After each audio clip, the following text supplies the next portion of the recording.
Educating today for better tomorrow. Hello everyone, welcome you all in Manvi Academy. स्वागत है आप सभी लोगों का। आप सभी को पता भी होगा, अगर आप थोड़ा सा लेट हो गए हो तो मैं आपको बता देता हूं कि जीपीएससी का कैलेंडर रिलीज हो चुका है।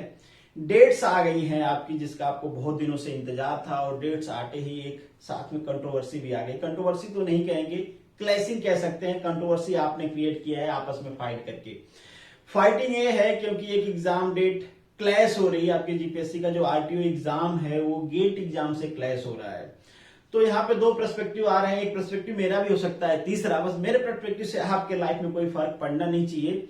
ओपिनियन मैटर करता है आपका। आप में से कुछ लोग ये सोचते हैं कि ये एग्जाम पोस्टपोन होना चाहिए। ऑब्वियसली वही लोग सोचेंगे जिन्होंने गेट का फॉर्म भरा है।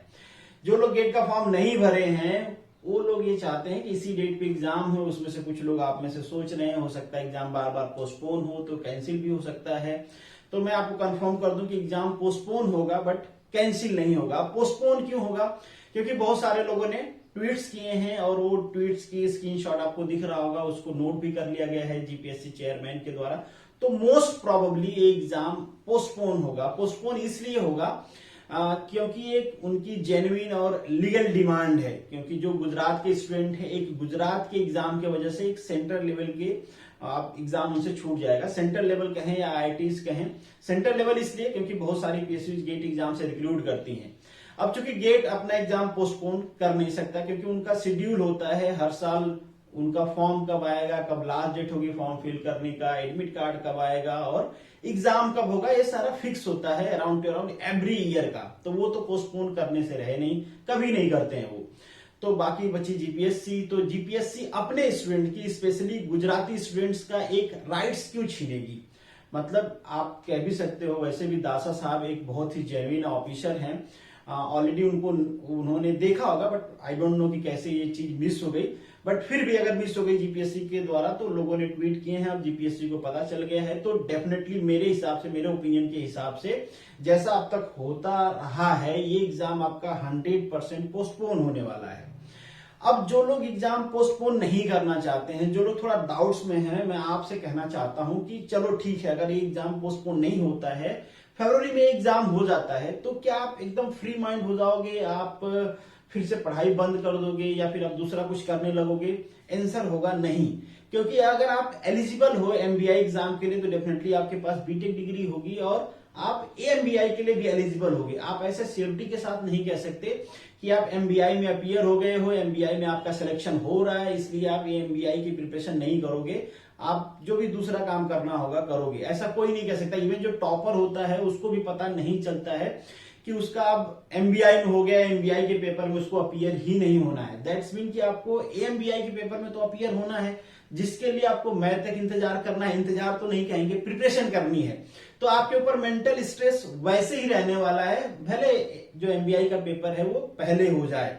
अगर पोस्टपोन नहीं होता है, तो अगर आप चाहते हो पोस्टपोन नहीं हो, तो वैसे मोस्ट प्रोबेबली चांसेस यही है कि पोस्टपोन होगा। तो मैं तो यही कहूंगा, और ये मेरा ओपिनियन भी है, कि अगर ये एग्जाम पोस्टपोन होकर मई या जून में जाता है तो आपको बहुत ज्यादा फर्क नहीं पड़नी चाहिए।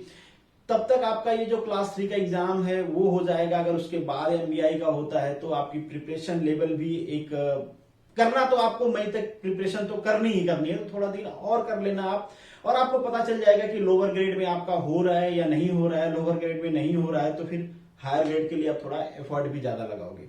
एक चीज और मैं आपको बता दूं कि बहुत सारे लोग ऐसे कमेंट कर रहे थे, आप भी शायद टोंट करो अगर आप गेट का नहीं भरे हो। बहुत सारे लोग कह रहे थे जो पोस्टपोन करना चाहते हैं, उनको टोंट कर रहे थे कि कितने मार्क्स थे पिछली बार, क्या कर लोगे, 80 से प्लस ला पाओगे कि नहीं ला पाओगे। हाँ, बिल्कुल कंपटीशन लेवल बहुत ज्यादा है गेट में, इसको कोई डिनाई नहीं कर सकता। ऐसे नहीं कि जितने स्टूडेंट्स डिमांड कर रहे हैं गेट एग्जाम को पोस्टपोन करने के लिए सारे पीएसयू में सेलेक्ट हो जाएंगे, ये सच नहीं है। बट ये भी सच नहीं है कि जितने लोग कह रहे हैं कि एग्जाम अभी होना चाहिए एमबीआई का, वो सारे एमबीआई में सेलेक्ट हो जाएंगे। तो दोनों सच नहीं है। तो आपको ये देखना है कि आपकी बेनिफिट्स किधर है या फिर नुकसान कम किस में है। तो अगर हम गेट का जो लोग फॉर्म भरे हैं, अगर आपने नहीं भरा है तो कोई बात नहीं। जिन लोगों ने गेट का फॉर्म भरा है, चलो अगर वो 80 मार्क्स, 85 मार्क्स या अबव 80 स्कोर नहीं करते हैं, अबव 70 स्कोर नहीं करते हैं, कुछ नहीं करते हैं, बहुत खराब मार्क्स आता है, अगर वो जस्ट क्वालिफाई भी होते हैं, अगर उन्होंने थोड़ा भी प्रिपरेशन किया, क्वालिफाई करना बहुत इजी होता है गेट एग्जाम, तो आप सोच के देखो कि वो 3 लाख के स्कॉलरशिप के लिए एलिजिबल हैं, उनको 12,500 रुपीज पर मंथ का मिलेगा। अगर कोई ऐसा स्टूडेंट, आप उसके बारे में सोचो जो जस्ट क्वालिफाई है, उसकी फाइनेंशियल कंडीशन अच्छी नहीं है, सपोज करिए उसका गेट क्वालिफाई हुआ, एमबीआई में उसका सिलेक्शन नहीं हुआ, तो एटलीस्ट उसको एक फाइनेंशियल सपोर्ट मिल पाएगा ताकि वो अपनी जो पढ़ाई है उसको कंटिन्यू कर पाए।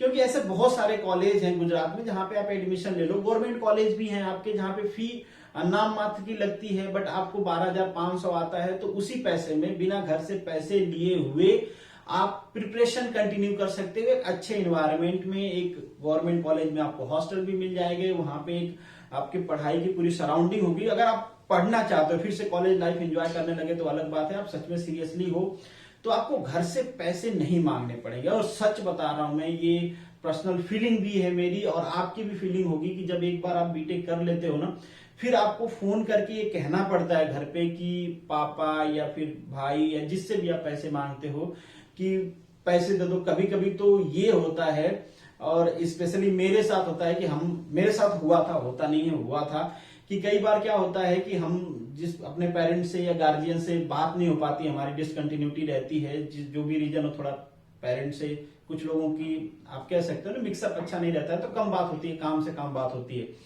तो मैं एक बार फोन किया तो मेरे भाई ने कहा, कोई फोन उठाते ही, कि कोई बात नहीं मैं पैसे डाल दूंगा। हालांकि मैं पैसे के लिए कॉल नहीं किया था, किसी और काम के लिए कॉल किया था। तो वो टाइम बहुत ही एम्बैरेसिंग होता है आपके लिए, घर वालों से पैसे मांगते हो, प्रिपरेशन करते हो।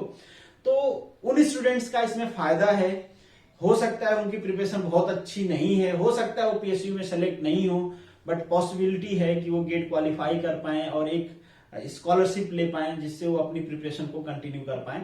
तो मेरा ओपिनियन भी कुछ ऐसा ही है कि ये हमारा राइट्स नहीं है कि हम किसी के राइट्स को छीने, कि अगर आप गेट भरे हो, अगर इतना काबिल समझते हो तो केवल गेट एग्जाम दो, एमबीआई देने की क्या जरूरत है, या फिर केवल एमबीआई दो।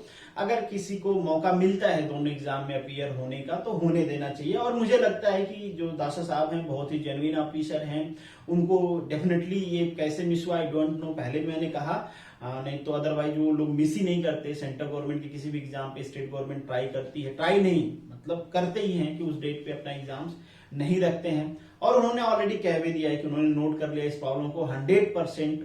मेरे हिसाब से ऐसा लग रहा है कि आपकी एग्जाम डेट पोस्टपोन होने वाली है, वो फिर आप मई में जाएगी या जून में जाएगी। तो तैयारी करते रहिए, मैं तो यही कहूंगा। ऑल द बेस्ट, मिलेंगे नेक्स्ट वीडियो में, तब तक के लिए गुड बाय।